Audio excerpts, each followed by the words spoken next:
channel. It's me again, your Langga Gail. At kung bago pa lang kayo sa channel ko, please don't forget to subscribe and pakiclick na din ang notification bell para updated kayo sa mga susunod ko pang mga video. So ngayon guys, nandito tayo sa Yamaha Santo Tomas dahil bibigyan silip natin ang motor na brusko sa forma, halimaw sa torque, at kabilang din sa pamilya ng Master of Torque. Walang iba kundi ang Yamaha MT-03. So tara, pasok tayo! So yan guys, si Yamaha MT-03 ay may seat height na 780mm. So sa height ko na 5'5 guys, kita nyo naman na medyo lapat na yung paan natin sa ground. 5'4", 5'3 kaya itong abutin. Pero kung may height kayo na 5'2", 5'1", 5 flat, kung nahihirapan kayo abutin ito guys, pwede nyo naman ipa-adjust yung shock sa likod. Nang sa ganoon ay maabot nyo itong pinakaasapasap yung Yamaha MT-03. So yan guys, si Yamaha MT-03 ay merong ground clearance sa 160mm. So napaka-advantage guys na mataas yung kanyang ground clearance. Nang sa ganon, sa malalaking humps o sa malalaking bato, hindi basta-basta mabubunggo yung ilalim na bahagi ng motor na to. In that way, safe na safe sa gas-gas tong motor na to. No? So advantage talaga. Tapos pagdating naman sa makina niya, meron siyang displacement na 321cc, liquid cooled, 4 valves, 4 stroke, dual overhead cam, and inline 2-cylinder. Naka upside down telescopic fork suspension na din siya. So kung makikita nyo guys, naka-inverted na yung kanyang suspension. So napakaganda ng play nito sa mga lubak. Hindi niya na iindahin yung mga bato-bato kahit na nasa high speed ka pa. And of course, naka-tubeless tire na din siya na may sukat na 110 by 70 by 17. So napakaganda. Thick tire na din tong isang to, no? Tapos sa mga nagtatanong, si Yamaha MT-03 naka-ABS na ba? Meaning anti-lock braking system. Yes guys, naka-ABS na siya, naka-dual channel ABS na siya, both front and rear wheel, no? Tapos of course, naka-reflectorize na din yun dito sa may front wheel banda. Tapos again, naka-ano na din siya guys, naka-dual piston caliper. No? So safe na tong isang to guys, lalong-lalo na pag halimbawa nasa long ride ka tapos may dumaan na aso. Safe na kahit na mag sudden brake ka na. Makakaasa ka guys na hindi maglalak yung brake ninyo. No? Sa city drive or long ride, safe na tong isang to. Good thing na rin guys na naka-liquid cooled na siya. Nang sa ganon, sa long ride, wala ka nang poproblemahin pa na baka mag-overheat tong isang to. I-make sure nyo lang na nasa tama ang sukat ng inyong coolant level. Nang sa ganon, wala kayong aberya. No, kahit kasi na naka-liquid cooled to, tapos hindi nyo naman na chinek na yung sukat ng kanyang coolant level hindi match or hindi talaga akma sa sukat, meron pa rin tendency na ma-overheat tong isang to. So yun, check tayo guys before long ride.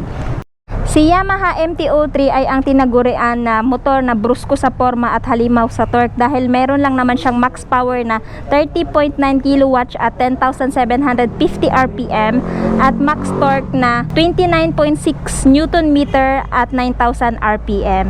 No? So si Yamaha MT-03 is napaka-dominant ng motor na to, lalong-lalo na sa kalsada. Kasi itong motor na to guys is napaka-popular pero hindi siya common sa kalsada.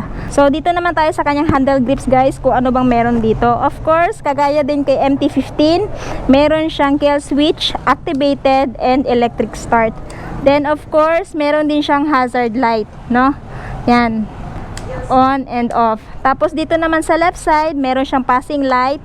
Tapos nandito yung kanyang high beam, low beam, turn signals, and horn. Kumpara kay MT-15 guys, si MT-15 guys kasi wala siyang hazard light. Pero dito kay MT-03 meron na siyang hazard light. And ang isa din sa nagustuhan ko sa kanya guys is yung kanyang side mirror. No, medyo may pagkadahon type na din siya. So napaka-advantage nito guys, lalong-lalo na sa mga traffic. Kitang-kita nyo talaga kung sino yung nakasunod or nasa gilid ninyo.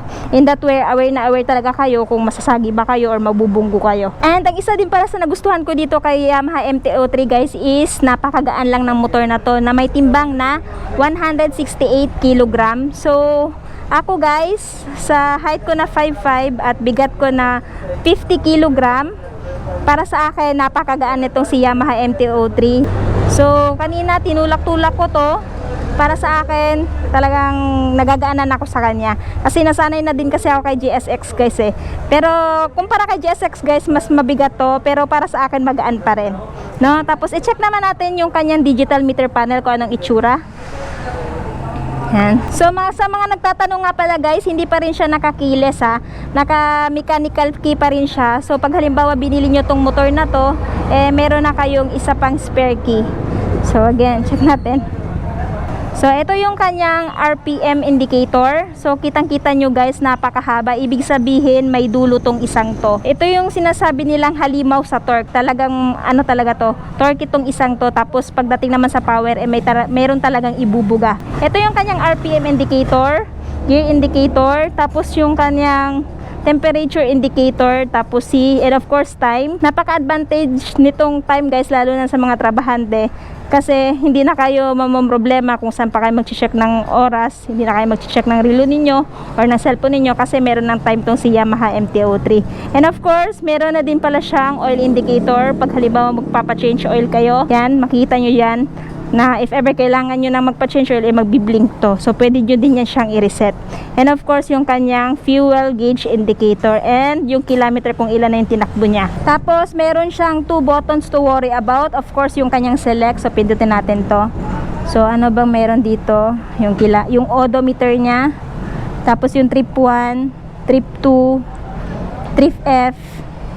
Yan. Tapos bumalik na sa dati. Tapos itong reset guys, pag halimbawa mag-change kayo ng time or magre-reset na kayo ng oil indicator ninyo, pindutin nyo lang tong select. Tapos dito sa left side, nandito yung kanyang neutral indicator, turn signals, tapos yung engine check and yung kanyang battery check. And then dito naman sa right side, yung kanyang turn signals indicator, and of course yung kanyang high beam, low beam, and of course yung kanyang ABS. I-check natin yung busina guys kung gaano kalakas. Para sa akin guys, yung tunog ng busina niya tamang-tama lang sa motor na to. Hindi gano'ng kalakas, hindi din gano'ng kahina. So tamang-tama lang. So sa akin, sa pagsakay ko dito kay MT-03, napakaganda. Naka-upright sitting position tayo guys. So para sa akin, pwede to siya pang araw-araw and pwede din to siya pang sports, no? Pwede siya pang racing tong isang to. So dito naman tayo guys sa kanyang fuel tank capacity.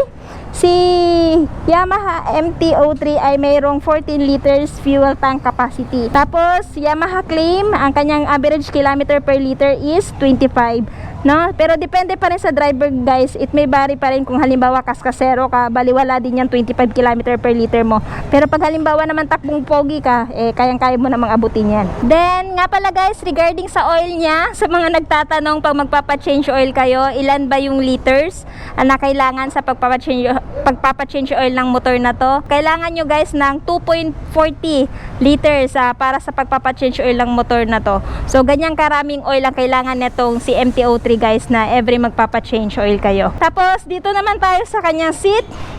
Yung nagustuhan ko sa kanya guys is napaka-generous ng kanyang seat cushion. So kung makikita nyo guys, hindi to masyado masakit pag long ride kasi napaka-foamy niya. And also pati na din dun sa puan ng inyong OBR. Kasi kumpara kay GSX guys, napaka-generous talaga ng isang to. Sa mga nagtatanong, meron bang seat compartment si Yamaha MT-03?